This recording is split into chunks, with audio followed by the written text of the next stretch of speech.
आज का जो हमारा दूसरा लेक्चर है वो है अबाउट प्रेजेंट इंडेफिनाइट टेंस, जिसे उर्दू में फ़ेल हाल मतलब कहते हैं। इसकी तारीफ़ है जी कि किसी काम का करना या होना मौजूदा ज़माने में पाया जाए, तो उसे हम कहेंगे जी प्रेजेंट इंडेफिनाइट टेंस। फिर अगला जो स्टेप है उसमें है इसकी निशानी या पहचान। अगर हमारे सामने कोई उर्दू का फ़िक्रा आता है जिसे हमें इंग्लिश में कन्वर्ट करना होता है, तो हमें कैसे पता चलेगा कि ये जी प्रेजेंट इंडेफिनाइट टेंस है। तो उसकी निशानी है कि उस उर्दू के फ़िक्रे के आखिर में ता है, ती है, ते हैं और ताहूँ वगैरह होगा, जिससे हमें पता चलेगा कि ये जी प्रेजेंट इंडेफिनाइट टेंस का फ़िक्रा है। अब इसकी मिसाल ले लेते हैं जी, आमिर स्कूल जाता है और अली ख़त लिखता है वगैरह वगैरह। तो इन दोनों फ़िक्रों के आखिर में ता है आ रहा है, तो इससे हमें पता चला कि ये जी प्रेजेंट इंडेफिनेट सेंटेंस का जो है ये सेंटेंस है, ये फ़िक्रा है। अगली स्लाइड पे चलते हैं जी। इसका आ जाता है जी मेथड। हर टेंस के जो है ना वो तीन मेथड होंगे।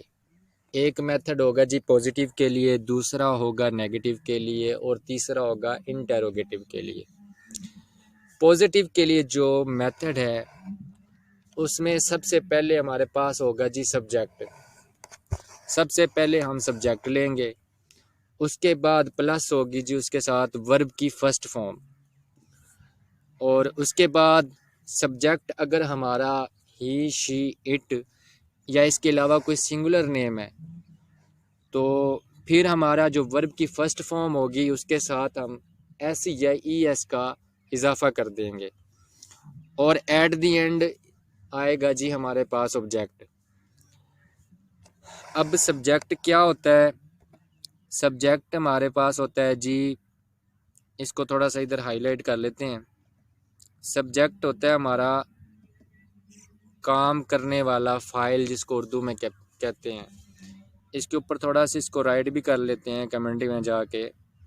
इसमें लिखते हैं जी the performer of the task, the performer of the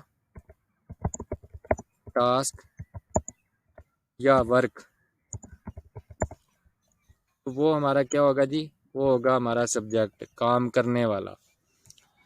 अच्छा जी, अब नीचे एक मिसाल है जी, आमिर स्कूल जाता है। इसमें कौन स्कूल जा रहा है? आमिर जा रहा है। कौन स्कूल जाता है जी? आमिर। तो आमिर हमारा क्या हो गया जी? इसमें सब्जेक्ट हो गया। इसको भी हमने हाईलाइट कर दिया।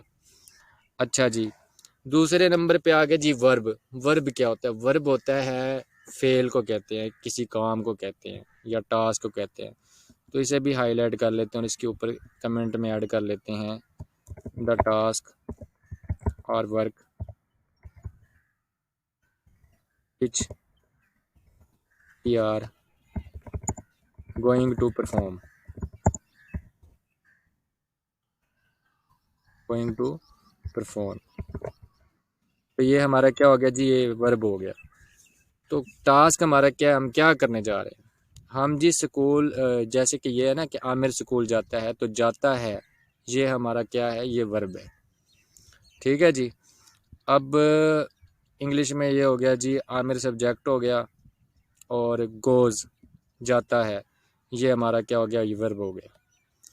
उसके बाद जी हमारे पास एट द एंड आता है ऑब्जेक्ट। ऑब्जेक्ट क्या होता है जी? ऑब्जेक्ट होता है जी जिस पे काम किया जा रहा है। ठीक है जी, उसको कहते हैं जी object. Which is being to be worked, जिसके ऊपर काम किया जा रहा है, तो हमारा क्या होगा? ऑब्जेक्ट होगा। अब आमिर स्कूल जाता है, कहाँ पे जाता है जी? स्कूल जाता है, तो स्कूल हमारे पास क्या हो गया जी? ऑब्जेक्ट हो गया जी। ठीक है जी, ये हो गया जी हमारा मेथड पॉजिटिव के लिए।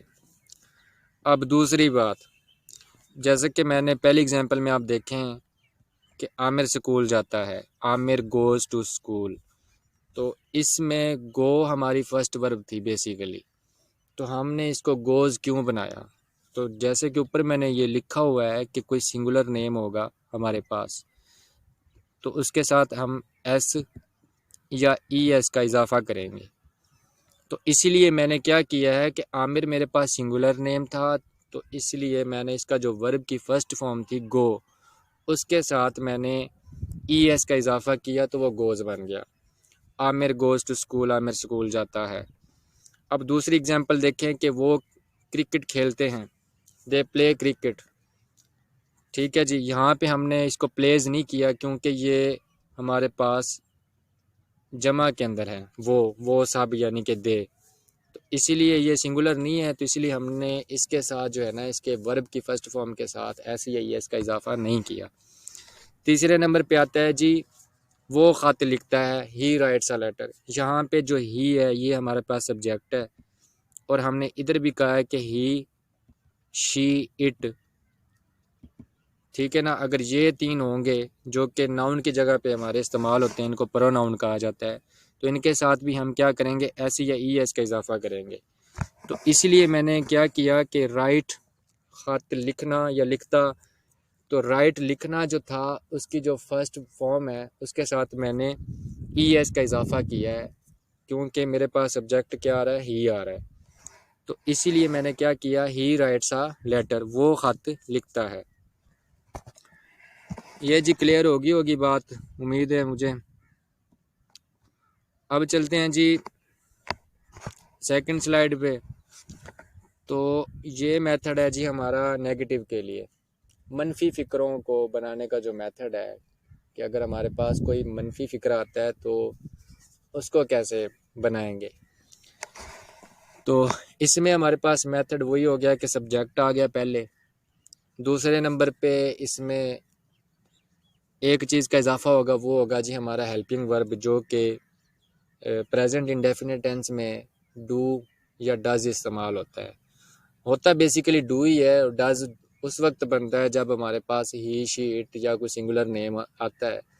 तो पीछे वाले अगर पॉजिटिव की बात करें उसमें तो हम वर्ब की फ़र्स्ट फॉर्म के साथ एस या ई एस का इजाफा हमने किया था, और नेगेटिव मेथड जब हम बनाने जा रहे हैं तो इसमें जो हेल्पिंग वर्ब होता है जिसको हम उर्दू में इमदादी फ़ेल भी कहते हैं, तो उसके साथ क्या करते हैं हम जी, एस या ई एस का इजाफा कर देते हैं, और उसके बाद हम नोट लगा देते हैं उसको मनफी बनाने के लिए। नोट लगाने के बाद हम जो है ना वो वर्ब की फ़र्स्ट फॉर्म इस्तेमाल करेंगे, और उसके बाद हमारा एट द एंड ऑब्जेक्ट आ जाएगा। तो सबसे पहली मिसाल जी वही फिर से आ गई कि आमिर स्कूल नहीं जाता है, इसमें नहीं का इस्तेमाल करके हमने इसको मनफी बना दिया। Aamir does not go to school, इसमें आप देखें कि अब जो डू था हेल्पिंग वर्ब बेसिकली, उसके साथ हमने ई एस का इजाफा किया तो वो डज़ बन गया, और उसके साथ नॉट मनफी के लिए आ गया, उसके बाद वर्ब की फ़र्स्ट फॉर्म गो आ गई। अब गो के साथ हमने ऐसे ई एस का इजाफा नहीं करना, क्योंकि हमने ऑलरेडी जो हेल्पिंग वर्ब है उसके साथ ई एस का इजाफा कर लिया है सिंगुलर नेम के साथ, तो इसीलिए ये गो आ गया। उसके बाद स्कूल आ गया एट द एंड के वो स्कूल नहीं जाता है। अच्छा जी, इसके बाद आ गया वो क्रिकेट नहीं खेलते हैं, they do not play cricket. इसमें सिंपल डू आएगा क्योंकि ये जमा है दे, तो सिंगुलर नहीं है, इसलिए हमने इसके साथ एस या ई एस का इजाफा नहीं करना, तो ये सिंपल ऐसे ही आएगा कि they do not play cricket. At the end जो है वो है कि वो ख़त नहीं लिखता है, तो इसमें भी क्या करेंगे कि डू आना था तो उसके साथ ही की वजह से ई एस का इजाफा किया। ही डज़ नॉट, पहले हमने मस्बत के अंदर राइट को राइट्स बनाया था, तो इसमें भी ऑलरेडी हम ई एस का इजाफा जो है वो हेल्पिंग वर्ब के साथ कर चुके हैं, तो हम राइट के साथ जो है ना ई एस का इजाफा नहीं करेंगे या इसका इजाफा नहीं करेंगे, तो ये सिंपल रह जाएगा कि he does not write a letter. और अगली स्लाइड पे चलते हैं जी। ये मेथड है जी हमारा इंटेरोगेटिव के लिए, कि अगर यही वाला फ़िक्रा हमारे पास सवालिया सूरत में आता है तो हम इसको कैसे बनाएंगे। इसमें व्यूवर्स ये होगा कि हेल्पिंग वर्ब जो है वो सबसे पहले आएगा, जो कि हमने पिछली स्लाइड में डिस्कस किया है कि हेल्पिंग वर्ब हमारे पास क्या है, डू है या डज़ है। डू है तो उसके साथ हमने बेसिकली होता डू ही है, लेकिन उसके साथ हम अगर सिंगुलर नेम है अगेन मैं बताऊं, या फिर कोई हमारे पास ही शी इट इस तरह का प्रोनाउन आ रहा है, तो उसके साथ हम क्या करते हैं, हेल्पिंग वर्ब के साथ ईएस का इजाफा करते हैं तो वो डज बनता है, होता है ये डू ही है। तो हेल्पिंग वर्ब सबसे पहले आ गया हमारे पास, उसके बाद सब्जेक्ट आ जाएगा, सब्जेक्ट वही जो काम करने वाला होता है, और उसके बाद हमारे पास वर्ब की फ़र्स्ट फॉर्म आएगी, फिर उसके बाद ऑब्जेक्ट आएगा जिसके ऊपर काम हो रहा है, और उसके बाद हमारा क्वेश्चन मार्क आएगा जो कि लगाना बहुत ज़रूरी है। अगर आप क्वेश्चन मार्क नहीं लगाते तो इससे क्या होता है कि आपके नंबर जो हैं, अगर आप स्टूडेंट एग्ज़ाम देने जा रहे हैं तो आपके नंबर कट हो सकते हैं। तो सबसे पहली एग्जांपल है कि आमिर स्कूल जाता है, तो डू होना था बेसिकली, तो लेकिन इसके साथ हमने क्या किया है, डू के साथ आमिर की वजह से सिंगुलर नेम है तो ईएस का इजाफा किया, तो ये क्या बन गया कि does Aamir go to school, क्या आमिर स्कूल जाता है। इसी तरीके से दूसरी एग्जांपल है, क्या वो क्रिकेट खेलते हैं, डू दे प्ले क्रिकेट। ठीक है जी, डू हमारे पास हेल्पिंग वर्ब है, ये पहले आ गया, उसके बाद दे सब्जेक्ट है वो आ गया, और उसके बाद वर्ब की फर्स्ट फॉर्म प्ले, और at the end object cricket. इसके बाद जी लास्ट एग्जांपल हमारी है कि क्या वो ख़त लिखता है, does he write a letter. इसमें भी ही की वजह से डू के साथ हमने ईएस का इजाफा किया, हेल्पिंग वर्ब बना हमारा डज़, उसके बाद हमारा सब्जेक्ट ही आ गया, और वर्ब की फ़र्स्ट फॉर्म हमारे